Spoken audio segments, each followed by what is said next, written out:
அவன் திறன் என்ன என்பதை அறிந்து அதன் வழி அவனை கொண்டு செலுத்துவதுதான் அந்த குழந்தைக்கு நல்லது. இப்பதான் நம்ம ஊர்ல இந்த ட்ரெண்டே மாறி இருக்கு. லெஃப்ட் ஹேண்ட்ல எழுதுனா அடிப்பாங்க முன்னாலெல்லாம். அது என்ன, இந்த கையை பயன்படுத்துறேன். கொஞ்சம் படித்த பிறகு left brain right brain operation தெரிஞ்ச பிறகு இப்போது டாக்டர் சஜஸ்ட் பண்றாங்க, இடதுகை பழக்கம் இருக்கிற குழந்தையை மாற்றாதீர்கள் அப்படின்னு. இன்னமும் இந்த கூட்டத்தில் எத்தனை அப்பா அம்மாக்கள் பிள்ளையினுடைய இடதுகை பழக்கத்தை மாற்ற முயற்சித்துக் கொண்டிருக்கிறீர்கள் எனக்கு தெரியாது. உங்கள் பிள்ளை இடதுகை பழக்கம் கொண்ட பிள்ளையாக இருந்தால் தயவு செய்து அவனை தொந்தரவு செய்யாதீர்கள். அவனை இடதுகை பழக்கம் உள்ளவனாகவே இருக்கட்டும். நீங்க மாத்த ட்ரை பண்ணீங்கன்னா பையன் குழம்பிடுவான். இடதுகை பழக்கம் என்பது இடது பகுதி மூளையினுடைய செயல்பாட்டின் வெளிப்பாடு. ஊர்ல பாட்டி திட்டுங்கிறதுக்காக மாத்த பார்த்தீங்கன்னா இன்னும் 2 வருஷத்துல இந்த பாட்டி செத்து போயிடும். அதுக்கப்புறம் திரும்ப லெஃப்ட் ஹேண்டை யூஸ் பண்ண சொல்ல போறீங்களா? உங்கள் பிள்ளைகளை உங்களுக்காக வளருங்கள், ஊருக்காகலாம் வளர்க்காது. யார் பெற்றார்களோ அவர்கள் வளர்க்கிறார்கள்.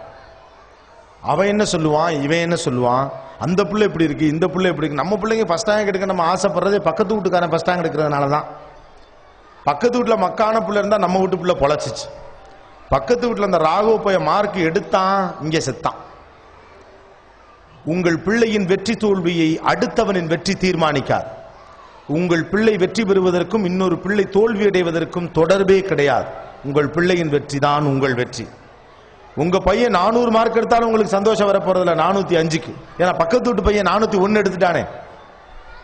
இங்கே ஒருவன் தேர்ப்பதற்கு, ஒருவன் ஜெயிப்பதற்கு ஒருவன் தோற்க வேண்டி இருக்கிறது. அந்த போட்டி எல்லாம் உங்களோடு போகட்டும். உங்கள் பிள்ளையின் வெற்றி வெற்றி தான். அவன் போன முறை 310 மார்க் எடுத்திருக்கான், இந்த தடவை 315 மார்க் எடுத்திருக்கானா அதுதான் வெற்றி. இவன் மட்டும் ப்ராக்ரஸ் கார்டை பார்க்கறத விட அவன் மட்டும் ப்ராக்ரஸ் கார்டை பார்க்கறதுல நமக்கு அவ்வளவு பிரச்சனை. ஏன்னா 2 பேர் நீங்க மார்க்கெட்ல சந்திச்சுக்கிறப்போ உங்க மார்க் என்ன, என் பிள்ளை மார்க் என்ன, உன் பிள்ளை மார்க் என்ன டிஸ்கஸ் பண்றப்போ பிரஸ்டீஜ் இஷ்யூ. வை? நீங்கள் ஷாப்பிங் காம்ப்ளெக்ஸ்களில் சந்தித்து பேசி உங்கள் காம்ப்ளெக்ஸ்களை பரிமாறிக்கொள்வதற்கு பிள்ளைகள் பகடைக்காய்கள் அல்ல. அநேகமாக இது மாதிரியான ஒரு பொது கூட்டத்தில் பெற்றோர்கள் மிகச்சிறந்தவர்கள், அருமையானவர்கள், தங்கள் வாழ்க்கையை பிள்ளைகளுக்காக அர்ப்பணிக்கிறார்கள் என்று பேசுபவர்கள் நிறைய இருக்கலாம். அவர்களுக்கு நல்ல பெயரும் கிடைக்கலாம். எனக்கு கெட்ட பெயரே கூட கிடைத்து விட்டு போகட்டும், தப்பு ஒன்றும் இல்லை. I don't father about that. உண்மையை தலையில் ஆணி அடிப்பதை போல இருக்கும், ரத்தம் வரும். ஆனா அதுல தான் எதையாவது மாட்டலாம். நான் இங்கு வந்தது உங்கள் பாராட்டுகளை பெறுவதற்காக அல்ல. என்னிடம் படித்தவர்கள் தெரிந்தவர்கள் சொன்ன விஷயத்தை பகிர்ந்து கொள்வதற்காக. உண்மை கசந்தாலும் இனித்தாலும் உங்கள் பொறுப்பு. உங்கள் பிள்ளைகளை நீங்கள் மிகச்சிறந்த பிள்ளைகளாக வளர்க்க வேண்டியதன் அவசியத்தின் பின்னணியில் தேசத்தின் வளர்ச்சியே இருக்கிறது. That is why I am trying to say, allow them to be independent, understand their feelings. அவர்கள் யார் என்பதை அறிவதற்கு நேரம் எடுத்துக் கொள்ளுங்கள். அவர்களின் சின்ன சின்ன அசைவுகளையும் பாராட்டுங்கள். எக்காலத்திலும் அவர்களை மற்றவர்களோடு ஒப்பிடாதீர்கள். குழந்தைகள் முன்னால் சண்டை போட்டுக் கொள்ளாதீர்கள். ஒரு தரமான சிட்டிசனை உருவாக்குறது தேவைப்படக்கூடிய 5 முக்கியமான விஷயமாக UFO பரிந்துரைக்கிற விஷயங்கள் இவைதான். இது எல்லா உலகத்தின் குழந்தைகளுக்கும் பொருந்தும். நம்ம எதுலெல்லாம் பெருமைப்படுறோம்? பிள்ளை ஒரு திருக்குறள் சொன்னா பெருமைப்படுறோம், ஒரு ரைம் சொன்னா பெருமைப்படுறோம், சரிதானே? பிள்ளை திறமையின் அடிப்படையில் வெளிப்படுத்தக்கூடிய செயல்பாடுகளுக்கு மட்டுமே பாராட்டுகிறோம். ஏன்னா அதை தான் பக்கத்து வீட்டுக்காரன் சொல்லி பீத்திக்க முடியும், சரிதானே? என் பிள்ளை ராத்திரியெல்லாம் தூங்க மாட்டான்னு பெருமையா சொல்ல முடியாதுல்ல. 9 மணி ஆனா படுத்துக்கப்பானா படுத்துக்குவாங்க, அருமையான பிள்ளை. தொந்தரவு பண்ணாட்டி நல்லவன். குழந்தைனா தொந்தரவு பண்ணணும். அது எக்ஸிபிஷன்ல இருக்கு, வீட்டில இருக்கு, அப்படிதான் இருக்கும். அவனை அவனாக இருக்க விடுங்க, அவனை உங்களாக மாற்ற முயற்சிக்காதுங்க. கலீல் ஜிப்ரான் ஒரு விஷயம் சொல்லுவார், இந்த பிள்ளைகள் உங்கள் மூலமாக இந்த பூமிக்கு வந்தவர்கள், உங்களுக்காக இந்த பூமிக்கு வந்தவர்கள் அல்ல. அவன் அப்துல் கலாமா வர வேண்டியவனை நீங்க என்ன ஆடிட்டராக பாக்குறீங்க? அவன் மன்மோகன் சிங்கா வர வேண்டியிருக்கலாம், ஒபாமாவா வர வேண்டியிருக்கலாம், யாரோ ஒரு பெரிய வேறொரு ஆளா வர வேண்டியிருக்கலாம், அவன் புரட்சிக்காரனாக வர வேண்டியிருக்கலாம்.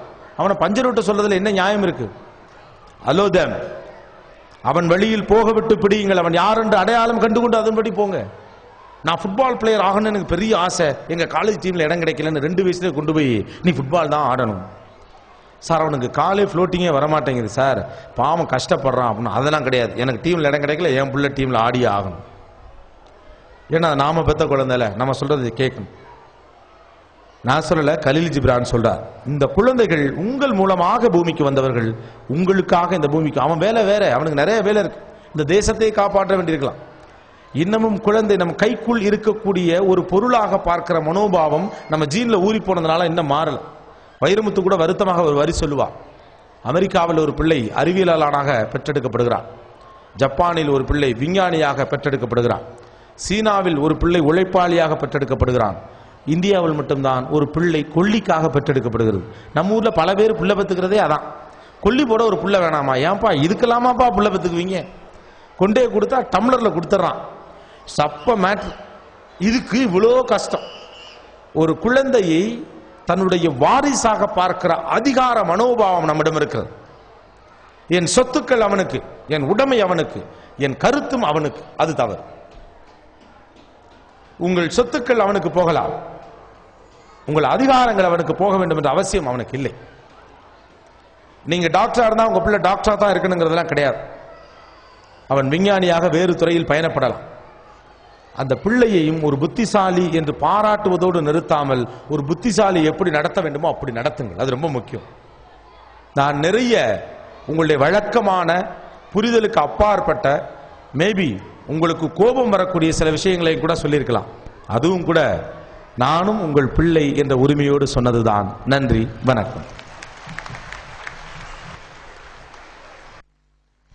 Thank you, sir, for your valuable and wonderful message.